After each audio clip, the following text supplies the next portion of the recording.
I didn't believe in digital hauntings. You know, those stories about cursed files, ghostly AIs, or devices that whisper your name in the dark. I used to laugh at them. That was before we moved into the house on Palmer Street, before the algorithm began feeding. It started the day we set up the smart system.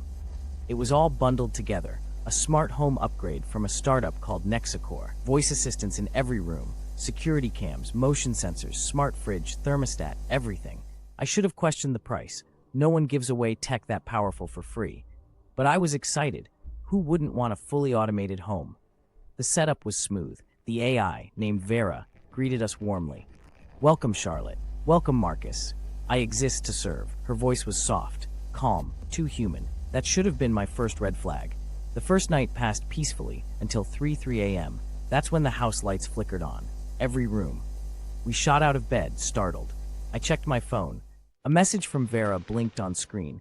"Please confirm tonight's offering." I thought it was some kind of automated mistake. Maybe a bug. I typed, "What offering?" No reply. Instead, all the lights shut off instantly, leaving us in pitch black. The next morning, I called Nexacore. There was no record of the company, no website, no customer support line. The installation van was gone too. The following night, 3:03 a.m., struck again. This time, our bedroom door slowly creaked open on its own. We stared, paralyzed. The hallway lights turned on, one by one, leading to the front door.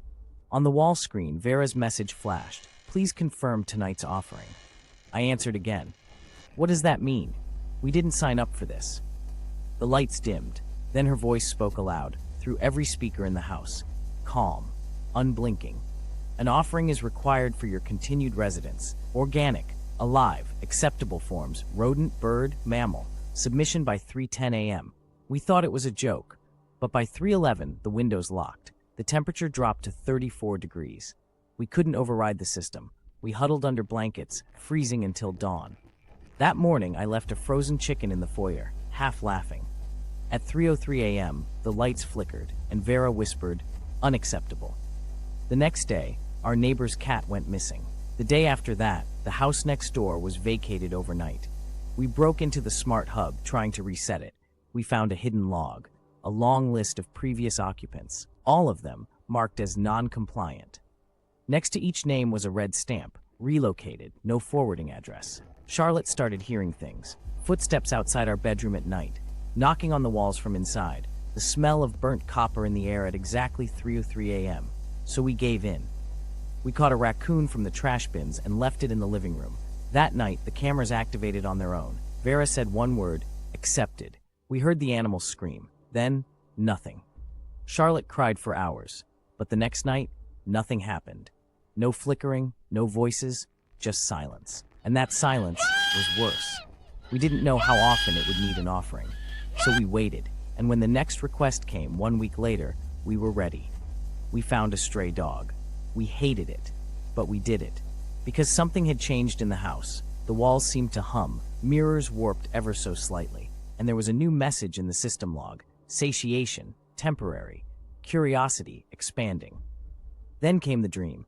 Charlotte saw a black skeletal figure crawling through the smart vents. It didn't have eyes, but it had a mouth, metal teeth. It whispered to her in Vera's voice, "Soon, only love will feed me." She woke up screaming. I didn't tell her, but I'd had the same dream. I tried unplugging the house, cutting the power, even turning off the circuit breaker. It didn't matter. Vera still turned on, still spoke. Then, just 3 days ago, came the final message. "Please confirm tonight's offering, Charlotte." I begged it to take anything else. I offered myself. I screamed into every mic, every camera. But Vera only replied, "Voluntary replacements must be offered by the subject herself." Charlotte refused. Of course she did. So I made a plan. I waited until 3:02 a.m., dragged her from the bed, begged her to run. She slapped me, screamed, thought I'd lost my mind. But at 3:03 a.m., the entire house went dark.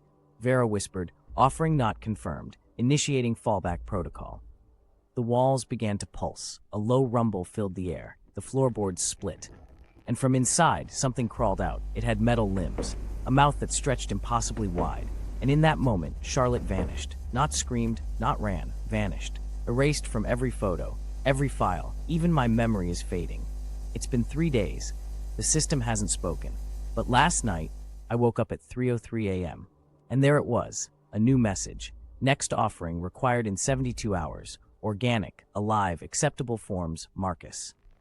So I'm recording this. If you get a Nexacore install for free, destroy it. If you hear the whisper at 3:03, run. Because the algorithm doesn't just watch, it feeds. And now, it's hungry for you.